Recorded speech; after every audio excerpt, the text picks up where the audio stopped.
Ordinarily, we think of the beach as a place to relax and enjoy yourself. It's not always the best place for that though, as we see in this list. Here are 5 of the most dangerous beaches in the world. Number 1. Mahou Beach. Mahou Beach in the Caribbean is definitely amongst the most dangerous beaches the world has to offer. It is 300 kilometers from Puerto Rico and right by the Princess Juliana International Airport, literally right by it. The airplanes fly just 10 to 20 feet above the beach. The airport runway is really short. It's only just over 2,000 meters, so planes don't have much space to land. Of course, adrenaline junkies and photographers can't get enough of the place despite the warning signs situated all over the beach and even in the bars. Should air from the jet engines drop into the sea, there is a real danger of death, but the people still keep coming to see this awesome spectacle. Number 2. Brazilian beaches. We've heard of the solar radiation coming off Brazil's beaches, but how about radioactive sand? Researchers say that the white sand of the beaches running up the Atlantic coast is naturally radioactive. This is the case from just north of Rio for 500 miles to the south of Bahia. It's because the sand has been eroded from monazite, which is formed from the element thorium, a naturally radioactive element found in the mountains running along the coast. Guarapari Beach sees the highest radiation level. The safe limit of radiation is 20 millisieverts a year. The beach here measures nearly 175. Number 3.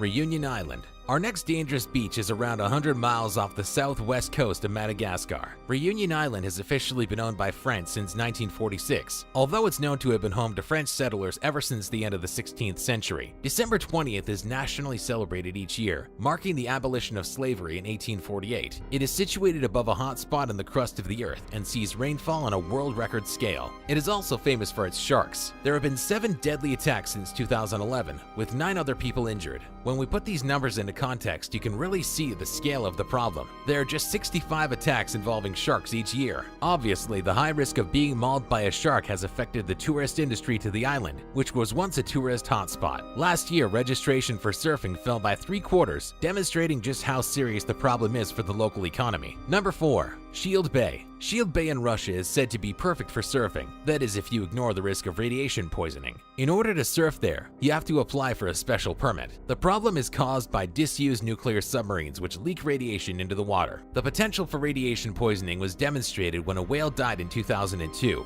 It had only been in the waters around the bay for a couple of months. When the body was tested, it was found to be so radioactive that the carcass itself was declared a nuclear waste site. Surfer's paradise? Perhaps not. Although the fact that you can apply for a permit to surf there suggests that some people actually want to. Number 5. Siargao, Mindanao Islands. It might sound cool to adventure off the beaten track, away from the tourist areas to remote places. Places less like Siargao, a tourist hotspot in the Philippines, and more like the Mindanao Islands perhaps. Well, maybe not so much. These islands are used by the Moro Islamic Liberation Front, a group who in 2000 declared war with the president of the country. Since then, just in one area, half of the population have had their houses completely devastated, and nearly 20% of people are aware of the execution of people who witness crime. Tourism is massively discouraged for fear of being taken hostage, either by the terrorist group or the pirates that frequent the beaches in the area.